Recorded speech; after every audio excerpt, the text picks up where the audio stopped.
Test, test, test.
Okay, welcome to the Public Service Commission's administrative meeting for October 9th, 2024. Actually, before we get to the business, I want to introduce a new member of the team. Jennifer Purvis has joined the staff counsel position. She comes to us, originally from Tufts University and Georgetown University, and spent some time working in Washington, D.C. during the interactions as a result of the divestiture of the Bell system and the passage of the federal telecommunications law, and took a short break from legal work to do other important activities. But she's recently come back to work for us, and we welcome her to the Public Service Commission. So, Jennifer. Okay. Okay. So our first item is to approve the minutes of our meeting of October 2nd, 2024. Commissioner Sushman. Aye. Commissioner Barbe. Aye. Commissioner Richard. Aye. I vote aye.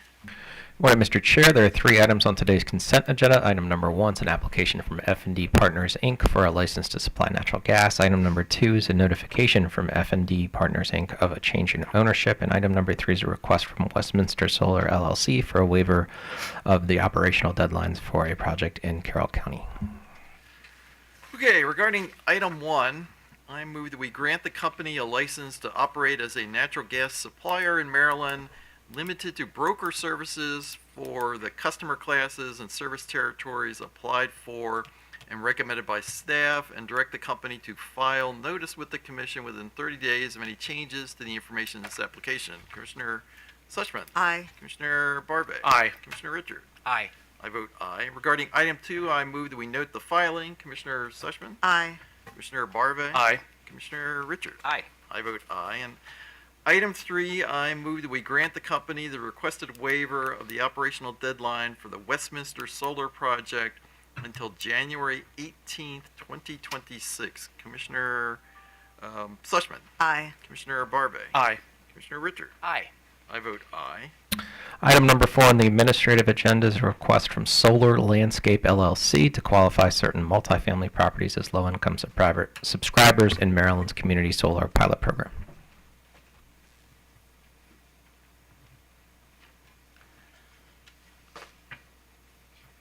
Good morning, Chair and Commissioners. Harrison Chair on behalf of staff. On September 6, 2024, Solar Landscape LLC filed a request to qualify Kirkwood House, St. James Terrace, and Park Heights Apartments as low-income subscribers in Maryland's Community Solar Pilot Program. All the properties are Section 8 Housing Assistance Payment Contract recipients. This would satisfy the criteria in the Commission's letter order in RM 56, dated February 14, 2020, where self-attestation plus proof of participation in a qualified program is sufficient to verify low-income status. When looking at the breakdown of each property in terms of number of units in the property compared to the number of units that are part of the Section 8 contract, Kirkwood House, a master metered property, has 260 out of 261 units being Section 8 recipients. St. James Terrace, also a master metered property, has 151 units. All the units in the building are Section 8 recipients. And finally, Park Heights Apartments is individually metered in an affordable senior housing complex where 99 out of the 100 units are Section 8 recipients. For Park Heights, it is being requested that common areas of the building which management pays for be considered a low-income subscriber account. Normally, staff would not consider this type of request for a common area where 100% of the building is not occupied by low-income tenants. However, considering this is an affordable senior housing complex and 99 out of the 100 units are Section 8 recipients, staff is willing to accept this request. Accordingly, staff recommends that the Commission approve Kirkwood House, St. James Terrace, and Park Heights Apartments as low-income subscribers. I'm available for questions. Any questions? Okay. Yeah. Good morning, Eric Wallace with the law firm Green Herlocker on behalf of Solar Landscape. We appreciate staff's review of this filing and coordinating to get it on the admin today. Solar Landscape has a portfolio of projects in Maryland. They primarily focus on rooftop projects. So when you look at the utility queues, you'll see a lot of smaller size projects rather than the 3 to 5 megawatt projects that often come before the commission for CPCNs. And so the low income certifications requested here and that the commission has seen before are one of the pieces that helps Solar Landscape fill those projects and bring them online. Right now they have several projects that are waiting to come online once they can get them fully subscribed. So the properties here the staff has recommended approval for will help bring those projects forward, and we thank staff for its review, and I'm certainly available to answer any questions the commission may have on this request. So, any questions for Solar Landscape? All right, with that, I move we approve Kirkwood House, St. James Terrace Apartments, and Park Heights Apartments as low-income subscribers to Maryland's Community Solar Pilot Program. Commissioner Suchman. Aye. Commissioner Barve. Aye. Commissioner Richard. Aye. I vote aye. Item number 5 is another request from Solar Landscape LLC to qualify multifamily properties as low-income subscribers under the Community Solar Pilot Program. Good morning again. Harrison Chair on behalf of staff. On July 8th, Solar Landscape LLC filed a request to qualify 8 properties as low-income subscribers in Maryland's Community Solar Pilot Program. All of the properties participate in various programs that would meet the criteria set out in the Commission's letter order in RM 56 dated February 14, 2020. A key difference amongst the properties, however, is that 5 are individually metered, which include Johnston Square Apartments, Lester Morton Court, Clay Courts, Holly Lane Apartments, and Mulberry Court Apartments. For these properties, it is being requested that the common areas of the building, which management pays for, be considered a low-income subscriber account. The remaining 3 buildings, Sussex Square Apartments, Hickory Hill Apartments, and Baybrook Village Apartments, are master metered accounts where the entire building is being requested to qualify as low income. Beginning with the individually metered buildings, where the common area account is in question, staff recommends that the Commission deny this request. These buildings are not 100% occupied by low-income tenants, and staff does not believe the common area use should be given the low-income status outside of some special designation for the building, such as affordable senior housing. Nowhere in the statute or regulations are common area use areas described as qualifying for LMI status. Since the building is individually metered, the low-income tenants are able to subscribe on their own as low-income tenants. Moving on to the master metered accounts, where the entire building is being requested to qualify as low income. When looking at the breakdown of each property in terms of the number of units in the property compared to the number of units that are low income tenants, Sussex Square has 68 out of 226 units being low income tenants, or 30% of the building. Hickory Hill has 80 units out of 284 units being low income, or 28% of the building.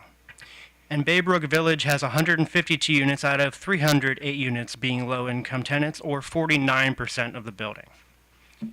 None of these buildings are more than 50% occupied by low income tenants, and while it would be reasonable to deny the request to qualify these buildings, staff recognizes that the low-income customers that reside in these master meter buildings do not have the ability to apply on their own. As such, staff recommends that these buildings be approved as low-income subscribers on a percentage basis corresponding to the low-income tenancy of each building. Thank you, and I'm available for questions. So, any questions for staff? Commissioner Suchman. So, if you do it on a percentage basis, would the other tenants in the building get the benefit? I believe that would be up to how the account holder does the billing. So I guess is there a way of ensuring that the low-income customers in the building actually get the benefit from this, as opposed to having the rest of the tenants be able to share in a benefit they're not entitled to? I mean, the way you're describing is definitely how staff would prefer this to work out, but I can't specifically speak to how the owner of the building does their electricity billing for a master metered unit. I mean, the best I can recommend is that we approve a percentage of the tenancy corresponding to the low-income occupants in the building. Right. I guess my question is, can we do that? Mr. Wallace, is maybe you can answer my question. Sure, it's a good question, and I thank staff again for their review and analysis here. And I think what we see in this filing is, some of the previous filings that we've had and the commission has seen have been pretty straightforward, right? 100% of the units are occupied by Section 8 tenants.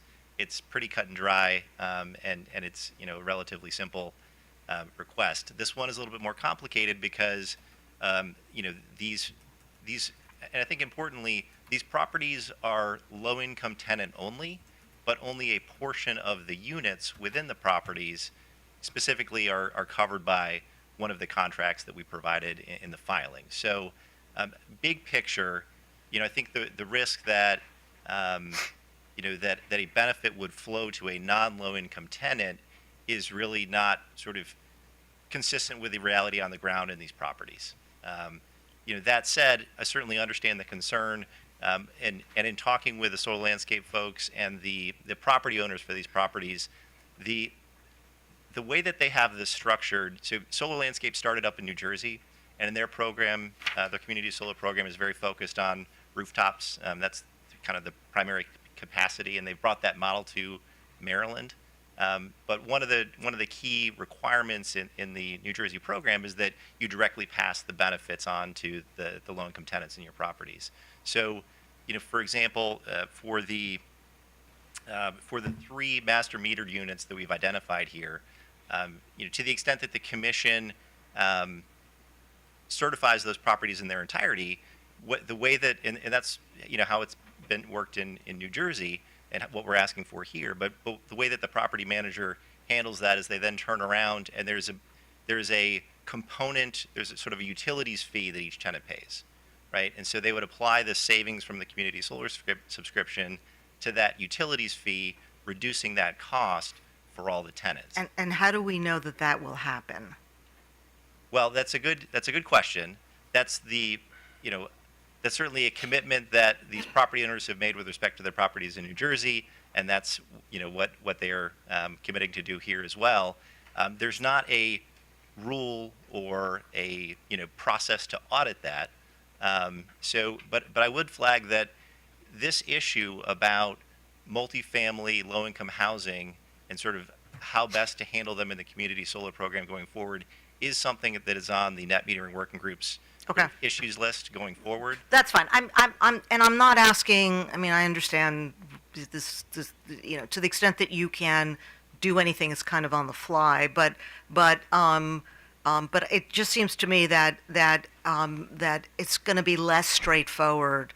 That where you're going to have 100% commitment within a master meter building going forward, and so. If it's in the working group that this issue can be resolved, I think I mostly just wanted to sort of ask what's there and then flag it for you. I think this is an important issue to resolve. Yeah, and I think as we sit here today, it's important that because we have Solar Landscape has these projects that are online and are waiting to serve not just the low-income customers that are part of this filing, but also other individual low-income subscribers, this capacity is going to help bring those projects online. So I think we're asking that the commission move forward with certification today, and obviously we want to be able to have as much opportunity to utilize the capacity at these properties as we can. But the key thing is to that we move forward and we're able to bring these projects online. Yeah, no, I'm good with that. I just don't want this question to sort of go unresolved. At some point, it's going to come up, even if I forget about it. Somebody's going to raise this as a concern. Yep. Just because you want to make sure that if the benefits flow to those who have subscribed. Yeah, and that's certainly the intent of Solar Landscape and the kind of structure that they have with these property owners. And importantly, each of these property owners also own properties in New Jersey where they're doing this today. So they're just bringing that model down to separate low-income housing properties that they have in Maryland. That said, I certainly understand, and it's something that we'll be talking about in the working group to figure out, the best approach going forward. Okay, thank you. Yeah. Any other questions? Just about one, just a clarification. So this project is on the side of the property itself. Is that correct, or? Not necessarily. There may be some, I'm not sure, but they have a portfolio of projects on rooftops across Maryland, and so they sort of pair, both individual residential and low-income residential tenants, and commercial and these master metered and individually metered, low-income properties. So they have sort of a portfolio of community solar projects, and they have a portfolio of customers, and they match those up on a project-by-project basis to be able to fully subscribe them, bring them online, and then over time, customers roll off, and they go back to their to get customers to refill those. So so these accounts are not necessarily for a project on site. It could be, but that's not necessarily a guarantee. And I do want to address kind of one other issue that staff had discussed here, which was, we've got the master metered units in this percentage question, but then there are also 5 other facilities in this request that are individually metered, where we're asking for the commission to certify the common use areas. And this is like with, I think the way that we've been thinking about this is that when you have a master metered facility, right, all of the individual units and all of the common areas are covered under the master meter, right? When you have a individually metered facility, each of the individual residences has its own meter, right? So that wouldn't be part of the certification here, but the common use areas would be, and just as common use areas at a master metered facility would be covered under the certification, we're asking that the commission do that here. They are for smaller accounts and a smaller amount of total usage. And each of these common spaces is used by the low-income tenants that live there.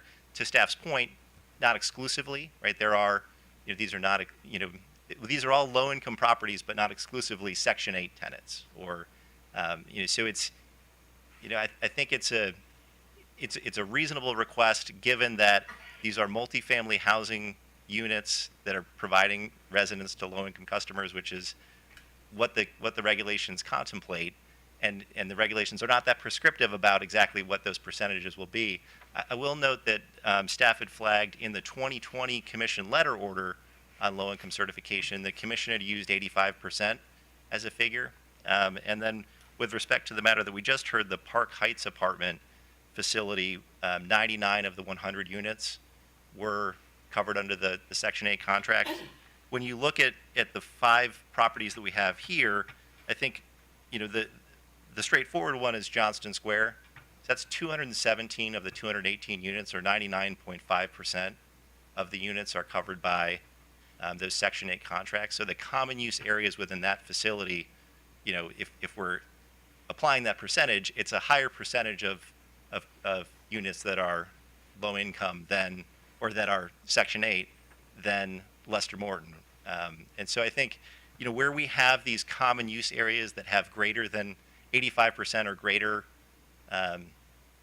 demonstrated Section 8 or other low-income program tenancy, that, that might be a reasonable bright line rule for the commission to use to decide when to approve those common areas or not.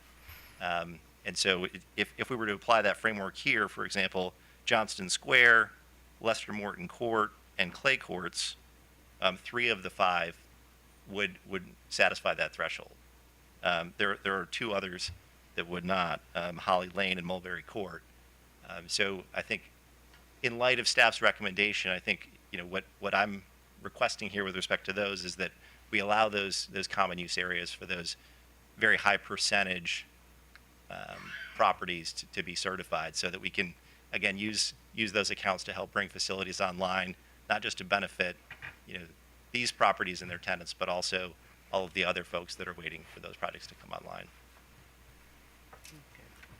So you would, looking at the staff recommendation, you would prefer that they be 100% qualified? Is that what you're asking? Yes. So I think the distinction on the percentages is what staff has recommended with the percentages is that for the master metered facilities, right, where there is a, in this case, each of these properties, it's less than 50% of the units are covered by one of the Section 8 contracts. all of they're low income tenants across the board, but the contracts that were provided don't cover 100%. They cover just less than 50% in one case, and more in like the 30% range. And we had flagged in our response to staff's discovery request that the commission has previously certified a property back in January that was 60%, right? And that was a master metered facility. So that, so I think the request is that we'd like for those to be 100% certified. But if you were to apply the 60% ratio from the January filing, that would be 50%. Our goal is really just to maximize the benefits that are flowing to these low-income customers. And again, these property owners are using whatever, benefits they get out of this low-income certification and the community solar savings to then pass that on to a discount in the utility fees that their tenants pay. So, so that's with respect to the master metered properties.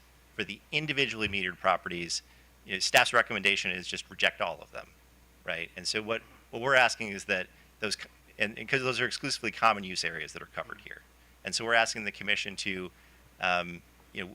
certify all of them, but at a minimum, the 3 properties that are greater than 85%, or 85% or greater,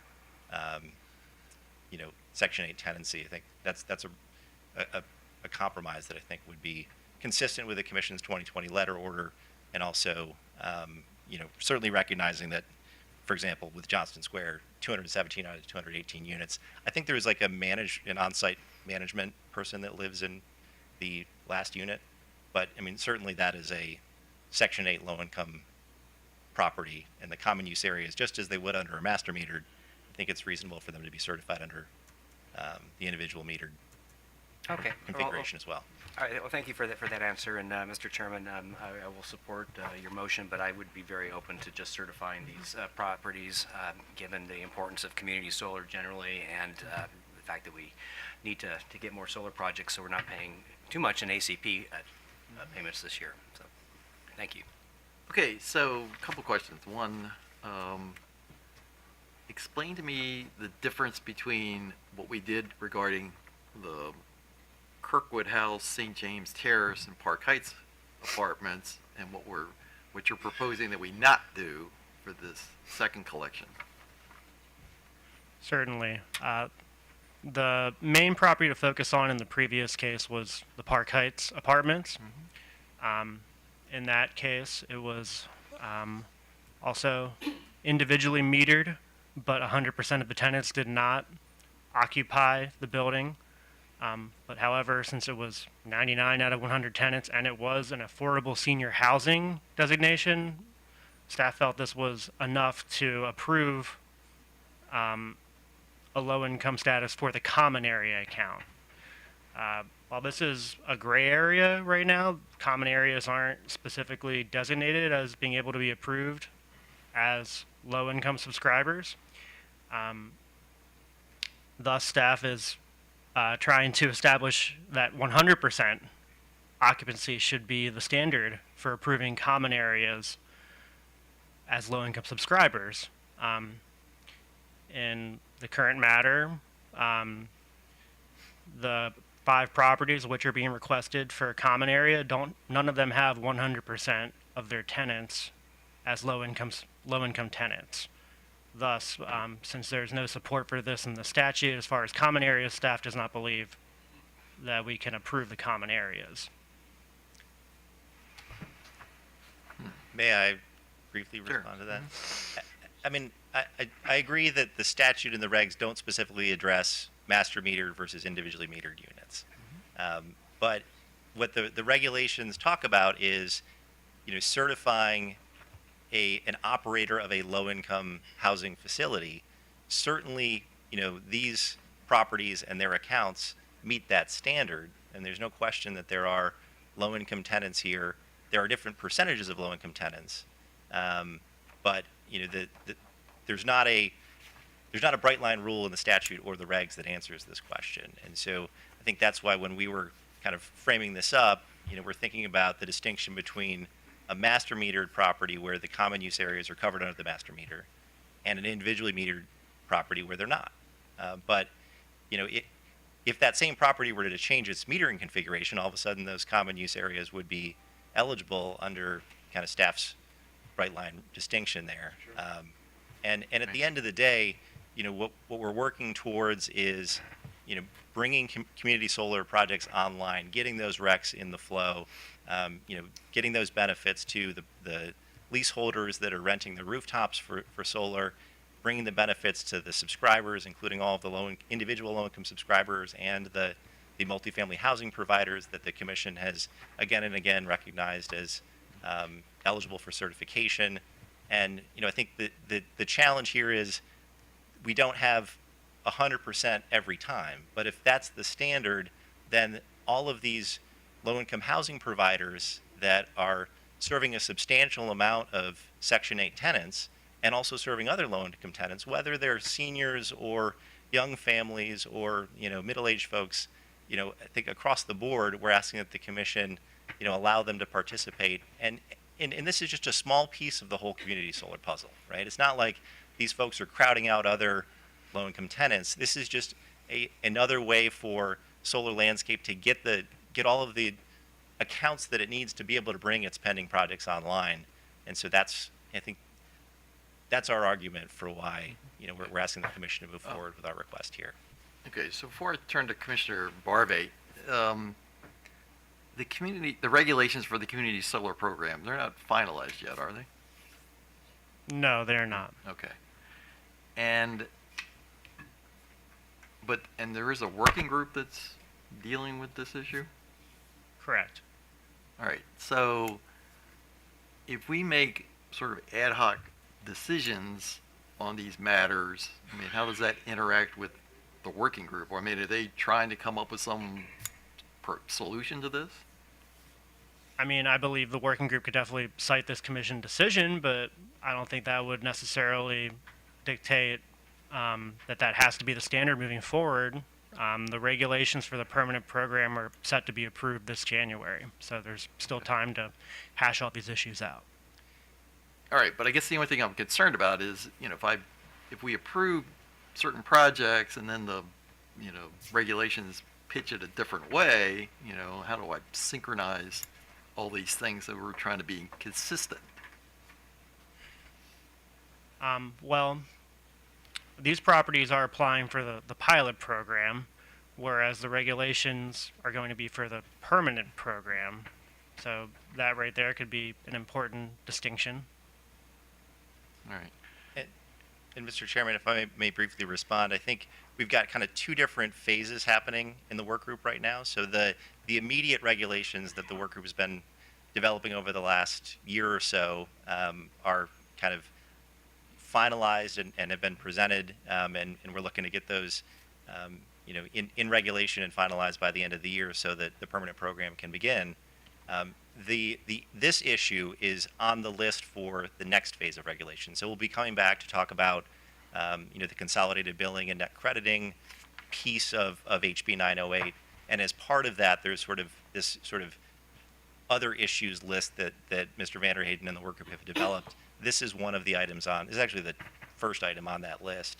And so I think to staff's point, I mean, this is sort of a near-term issue with respect to projects under the pilot program. Moving forward, the definitions are changing. There's some structural changes. There's going to be a kind of across-the-board LMI requirement for every project. So there's kind of a new framework that's coming under the permanent program. So I don't think that the decisions here today are necessarily going to be set in stone with respect to future proposed regulations from the working group, as we've kind of taken it back to the drawing board and looking at the whole picture and coming up with a proposed structure for the long term. Okay, one last clarifying question. The properties listed in item 5, are they all in Baltimore City?